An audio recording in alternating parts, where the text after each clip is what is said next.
Olá, meus irmãos, estamos aqui para mais uma catequese e hoje eu gostaria de tratar com vocês a respeito de um tema que muita gente desconhece, que são os 3 dias de trevas. O que será isso? Muitas pessoas comentam nas redes sociais, na internet. Uns dizem que é verdade, outros dizem que é um mito. Então, o que seria estes 3 dias de trevas que tanta gente comenta? É uma profecia? Está na Sagrada Escritura? Foi algum santo que falou? Então nós vamos entender um pouco a respeito disso. Veja bem, muitos santos falaram destes 3 dias de trevas que fazem referência ao fim dos tempos. Ou seja, é um tema escatológico. Fala das coisas do fim. Então tudo aquilo que fala a respeito de mistério, muita gente acaba desconsiderando por não acreditar. Claro que você é livre para crer ou não nessa questão dos 3 dias de trevas, até porque não é um dogma da igreja. A igreja nunca bateu o martelo dizendo que isto vai acontecer da maneira que se diz. Mas, já que existem profecias de santos a respeito disso, revelações do próprio Jesus a respeito disso, e também passagens da Escritura que fazem alusão a este tipo de coisa, seria bom que a gente prestasse um pouco mais de atenção. Eu vou falar aqui para vocês a respeito de alguns versículos bíblicos e também de algumas profecias, de algumas revelações que santos e beatos da igreja tiveram falando sobre os 3 dias de trevas. Veja bem, primeiro Isaías capítulo 5, versículo 30. Veja o que o texto diz. Naquele dia, soará contra ela um bramido semelhante ao do mar. Se alguém olhar para a terra, verá apenas trevas e angústia. A luz será obscurecida por espessas nuvens. Então isso é o que diz o profeta Isaías. Claro que muitos teólogos, muitos exegetas vão dizer que isso aqui é uma linguagem simbólica, uma linguagem figurativa. Esse debate, essa discussão, eu não vou entrar nela. Não vou entrar nessa discussão. Eu deixo isso para os exegetas, para pessoas que têm um conhecimento maior da Sagrada Escritura. Eu vou apenas levar para você a informação, tá certo? Tem também outra profecia. O profeta Joel, no seu livro, ele vai falar 2 vezes a respeito deste dia de trevas. Primeiro, Joel capítulo 2, versículo 1, diz assim: Tremam todos os habitantes do país, porque está chegando o dia do Senhor. É um dia de trevas e escuridão, um dia de nuvens e obscuridade. Então aqui é o profeta Joel também falando que o dia do Senhor será um dia de escuridão. Mas que tipo de escuridão seria? Seria um fenômeno natural? Seria um evento divino? O que seria isso? Ou é apenas uma linguagem simbólica? Mais para frente você vai poder tirar suas próprias conclusões. Também Joel, no capítulo 3, versículo 4, ele diz assim: O sol se transformará em trevas, a lua em sangue, antes que chegue o dia do Senhor, grande e terrível. Então esse dia do Senhor, ele sempre vem acompanhado de sinais catastróficos. Lua transformada em sangue, o sol que escurece, bramido das ondas do mar. Vamos para o profeta Amós, capítulo 5, versículo 18. Ele diz assim: Ai dos que desejam o dia do Senhor. Para que vos servirá o dia do Senhor? Ele será trevas e não luz. É como um homem que foge do leão, mas topa com o urso. Ou que entra em casa, apoia a mão na parede e a serpente o morde. Não é o dia do Senhor trevas sem luz? Escuridão sem claridade? Então, isso aqui é o profeta Amós dizendo.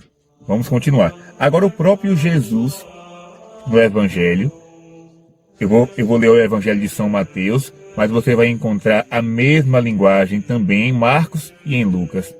Mas eu ficarei apenas com um porque são as mesmas frases que se repetem. Mateus, capítulo 24, versículo 29.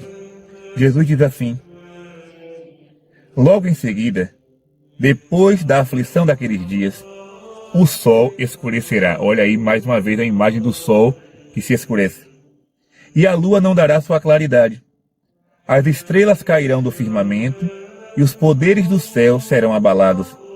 Então aparecerá no céu o sinal do Filho do Homem. O sinal do Filho do Homem é a cruz, né? É a cruz de Jesus Cristo, o grande sinal. Então, Jesus fala também dessa linguagem apocalíptica. Sol que se escurece, lua que não dá claridade, estrelas que caem do firmamento, né?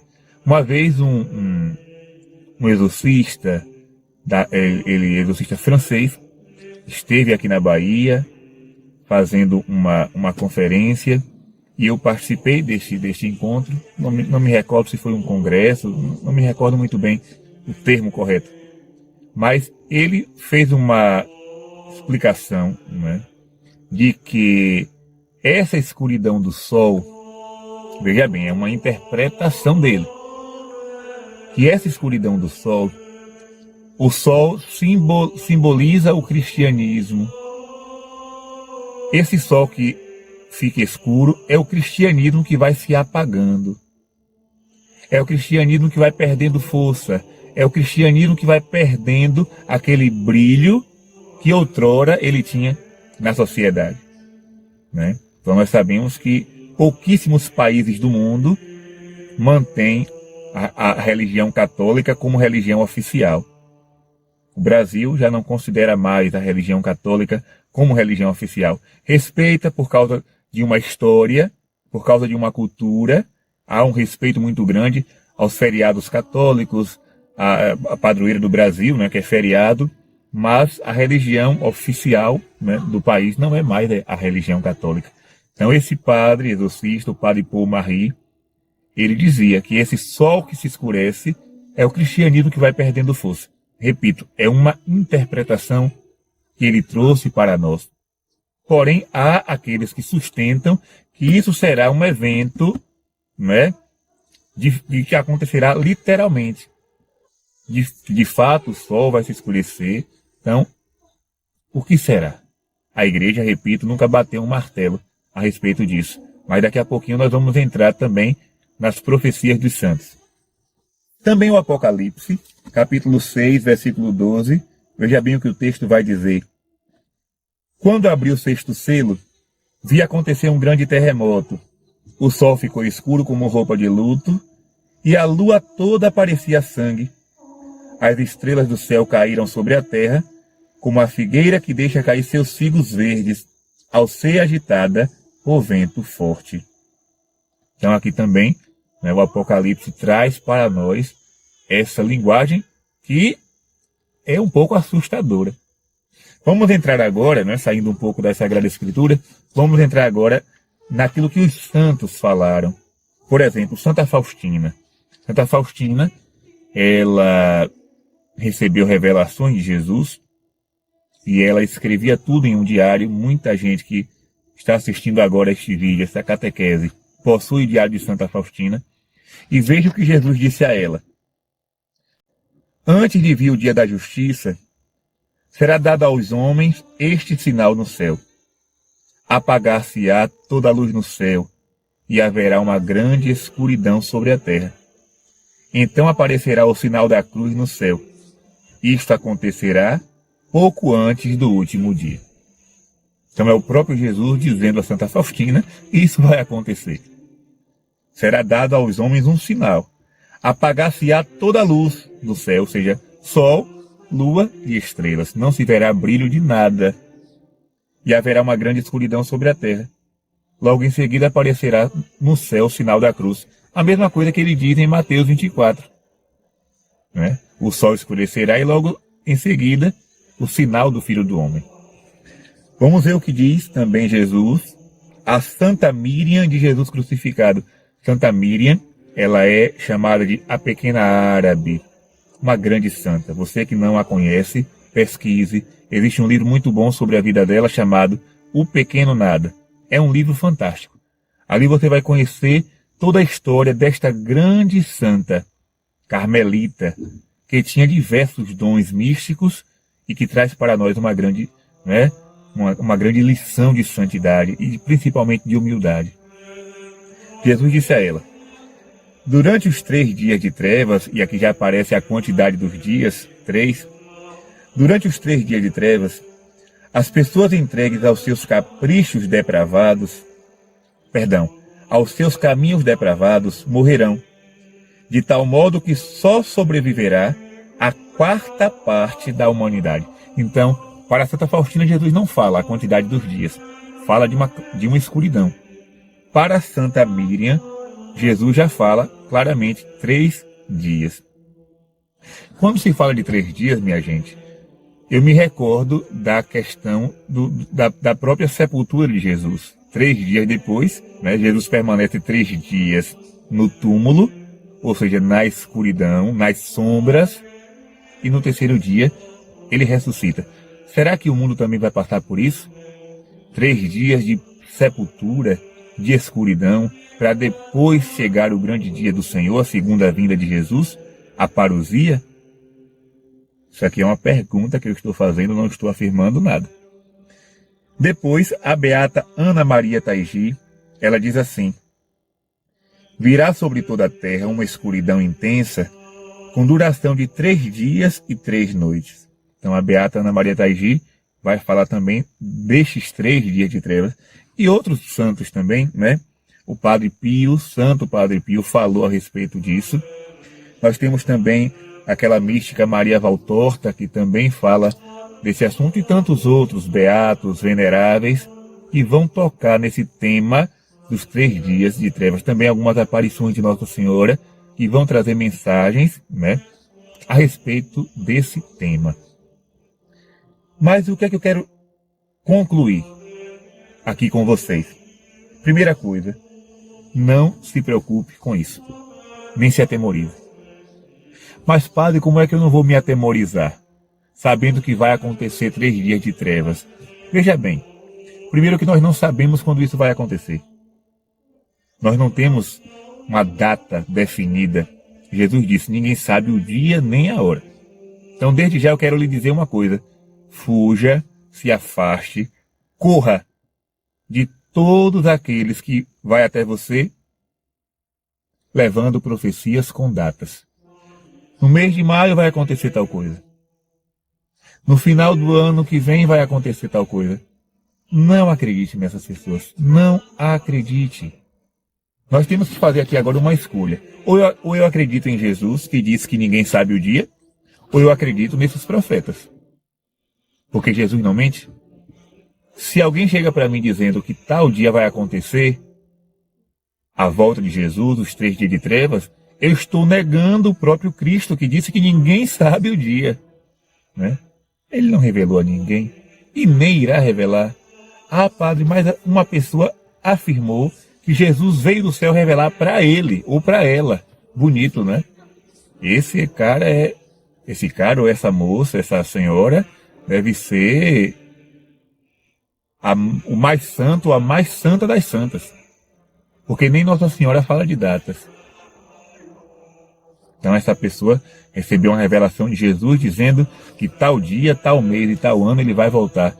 Não acredite nisso. Segunda coisa, por que não devo ficar com medo dessas coisas? Porque a única coisa que eu devo temer é o dia da minha morte. O que é que eu rezo na oração da Ave Maria? Rogai por nós pecadores agora e na hora da nossa morte. Então o dia que eu devo me preocupar é esse. Porque talvez eu morra antes destes 3 dias de trevas acontecerem. Eu morra antes da volta de Jesus. Então não se preocupe. Quando é que Jesus vai voltar? Não sabemos. Mas eu posso ir ao encontro dele hoje. Eu posso ir ao encontro dele amanhã. Então, O que nós devemos nos preocupar é justamente com a vida santa.